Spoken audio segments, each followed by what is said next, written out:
தீபாவளினா பளிச்சுன்னு ஞாபகத்துக்கு வர்றது பட்டு, பட்டாசு, பலகாரம். பலகாரம் நான் ஞாபகத்துக்கு வர்றது மந்த்ரா கடலை எண்ணெய். அபார ருசி, ஆரோக்கியமான உடல் நலம். தீபாவளி அன்னைக்கு மட்டும் இல்ல, என்னைக்குமே கிச்சன்ல இருக்க வேண்டியது மந்த்ரா கடலை எண்ணெய் தான்.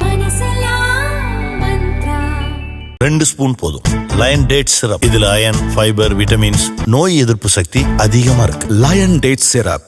திருப்பரங்குன்றம் மலை மீது கார்த்திகை தீபம் ஏற்ற ஹைகோர்ட் உத்தரவிட்டது. அந்த உத்தரவை நிறைவேற்ற திமுக அரசு முன்வரவில்லை. இதனை கண்டித்து மதுரை ஆரப்பாளையத்தில் இந்து முன்னணி சார்பில் ஆர்ப்பாட்டம் நடந்தது. இதற்கு போலீசார் அனுமதி மறுத்தனர். தடையை மீறி ஆர்ப்பாட்டத்தில் ஈடுபட்ட இந்து முன்னணியினரை போலீசார் வலுக்கட்டாயமாக கைது செய்து வாகனத்தில் ஏற்றி சென்றனர்.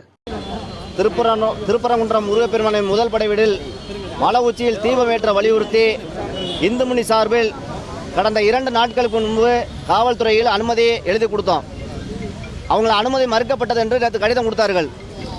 ஆனால் அதே இன்றைக்கு பழங்கானத்தில் திருமாவளவன் விடுதலை சிறுத்தைகளின் சார்பாக ஆர்ப்பாட்டம் திருப்பரங்குன்ற அந்த சம்பந்தமாக ஆர்ப்பாட்டத்துக்கு எழுதி கொடுத்துருந்தாங்க. அவங்களுக்கு இந்த அரசாங்கம் அனுமதி கொடுத்துருக்காங்க. இந்து முன்னிக்கு இந்த சார்பில் நடக்கக்கூடிய ஆர்ப்பாட்டத்துக்கு அனுமதி கொடுக்கல. ஆனால் இந்த அரசாங்கம் மதசார்பற்ற அரசாங்கம் அப்படிங்கிற சொல்கிறாங்க, திராவிட மாடல் அரசுன்னு சொல்கிறாங்க. ஆனால் ஒருதலை பட்சமாக அவங்க இருக்கக்கூடிய இந்தியா கூட்டணி இருக்கக்கூடிய அந்த விடுதலை சிறுத்தைகள் கட்சி மட்டும் அனுமதி கொடுத்துருக்காங்க. இந்து முன்னணி சார்பில் நடத்தக்கூடிய ஜனநாயக ரீதியில் நடத்தக்கூடிய ஆர்ப்பாட்டத்துக்கு அனுமதி இல்லைங்கிறாங்க. இது வன்மையாக கண்டிக்கிறோம். 2வது, நம்ம மதுரை உயர்நீதிமன்றத்தில் அந்த தீர்ப்பை அமல்படுத்த கோரி நம்ம தொடர்ச்சியாக நம்ம இந்து முன்னணி சார்பால் போராட்டம் பண்ணிக்கிட்டு இருக்கோம். ஆனால் அந்த தீர்ப்பு இந்த அரசாங்கம் எந்த ஒரு இதிலும் செவி சாய்க்கல. அந்த மலை உச்சியில் தீபம் ஏற்றணுங்கிறத அவங்க எந்த ஒரு இதையும் சொல்லலை அவங்க. ஆனால் இதை கண்டித்து இன்றைக்கி இப்போ அந்த பகுதியில் இருக்கக்கூடிய பொதுமக்கள் தொடர்ச்சியாக போராடிக்கிட்டு இருக்காங்க. நேற்றைக்கு அந்த மாற்று மதத்தில் இருக்கக்கூடியவங்க அவங்களுடைய சந்தனக்கூட நிகழ்ச்சிக்கு அனுமதி கொடுத்துருக்காங்க. ஆனால் நம்ம அங்கே மேலே இருக்கக்கூடிய காசிநாதர் கோயில் சாமி விட போகிறதுக்கு அந்த முருகப்புத்தரில் யாரையுமே அனுமதிக்க மாட்டோம்ட்டாங்க. அதனால் நம்ம இன்றைக்கி இப்போ மதியம் அதுக்கப்புறம் அங்கே நடை திறந்துருக்குன்னு சொல்கிறாங்க. அது ஒருதலை பட்சமாக தான் இருக்குது. அவங்க சந்தனக்கூட விழா நிகழ்ச்சிக்காக போகிறதுக்காக அனுமதி கொடுத்துருக்க மாதிரி சொல்கிறாங்க பொதுமக்கள், அந்த பகுதியில் இருக்கக்கூடிய பொதுமக்கள் சொல்கிறாங்க. ஆனால் இது இந்த அரசாங்கம் இந்துக்களுக்கு விரோதமாக ஒருதலை பட்சமாக ஒரு மதத்துக்கு ஆதரவாக இந்த அரசாங்கம் செயல்படுறாங்க. அது சிறுபான்மை மக்களுக்கு ஆதரவாக தான் இந்த அரசாங்கம் செயல்பட்டுக்கிட்டு இருக்காங்க. முழுக்க இந்து சமுதாயம் இந்துக்களுக்கு விரோதமாக செயல்படுறாங்க. இந்துக்கள் ஓட்டு வேண்டாம்னு நினைக்கிறாங்களா என்னன்னு தெரியல.